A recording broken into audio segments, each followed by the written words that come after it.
प्रश्न है, यदि 10 अंकों की एक संख्या 620x97 6y52 88 से विभाज्य हो तो x² प्लस y² का न्यूनतम मान होगा। अब देखो ये संख्या 88 से पूर्णतया विभाजित है, तो 88 के मैं गुणनखंड ले रहा हूं 8 और 11। 8 को 11 से गुणा करने पर क्या आएगा, 88 आएगा, और दोनों सहभाज्य संख्याएं भी है।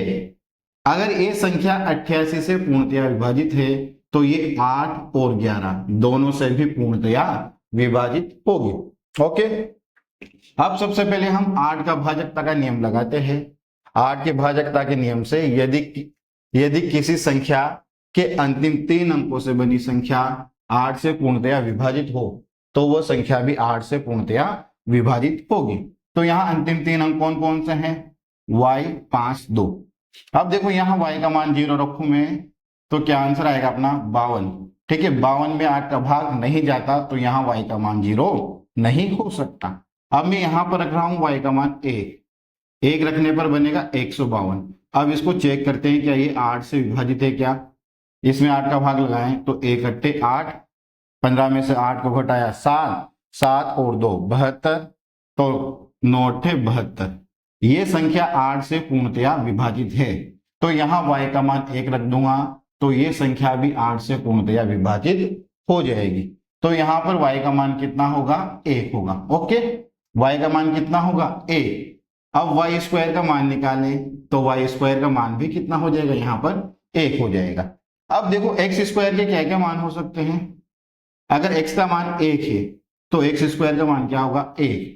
इस केस में x² प्लस y² कितना होगा, 2 होगा। 2 ऑप्शन में नहीं है।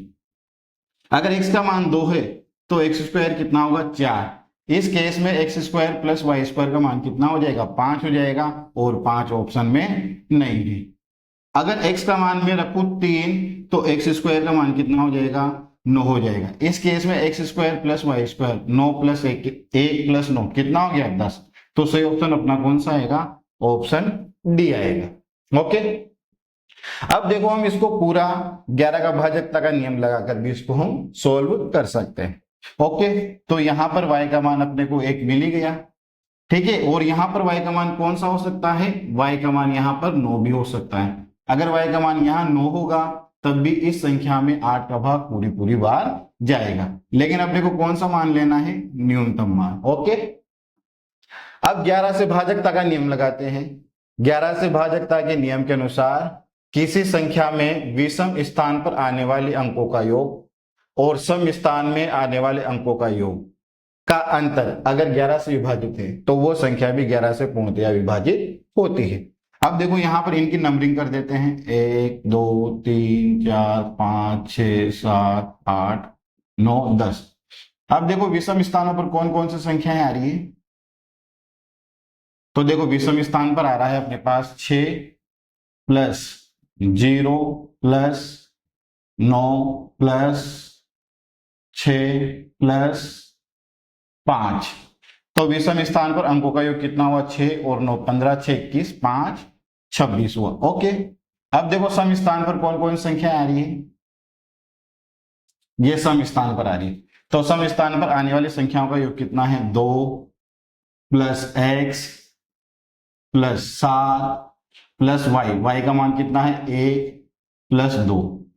तो 2 और 7 9 10 और 2 12 प्लस x। ओके, तो विषम स्थान पर आने वाली संख्या, विषम स्थान पर आने वाले अंकों का योग तो कितना है 26 है, और सम स्थान पर आने वाले अंकों का योग कितना है 12 प्लस x है। अगर मान लो ये 11 से इनका अंतर 11 से पूर्णतया विभाजित होता है तो ये संख्या भी 11 से पूर्णतया विभाजित हो जाएगी। अब इनका अंतर निकालते हैं हम, 26 माइनस 12 प्लस x। इनका अंतर कितना होना चाहिए, 11 से विभाजित होना चाहिए, यानी कि इनका अंतर कितना हो जाना चाहिए, 11 हो जाना चाहिए, या इनका अंतर कितना हो जाना चाहिए, 0 हो जाना चाहिए। ठीक है, अगर इनका अंतर 0 होगा, अगर इनका अंतर 0 होगा तो यहाँ x का मान कितना आएगा, 14 आएगा, जो कि पॉसिबल नहीं है यहाँ पर x का मान। ठीक है, अब देखो अंतर 11 होने के लिए x का मान कितना होना चाहिए, 3 होना चाहिए। अंतर 11 होने के लिए x का मान कितना होना चाहिए, 3। कैसे, 12 में 3 जोड़ दिया तो 15, 26 में से 15 घटा दिया तो 11। तो यहाँ पर x का मान कितना आएगा, 3। और एक्स स्क्वायर का मान कितना आ जाएगा 9। तो 1 + 9 कितना आएगा 10। Okay, thank you.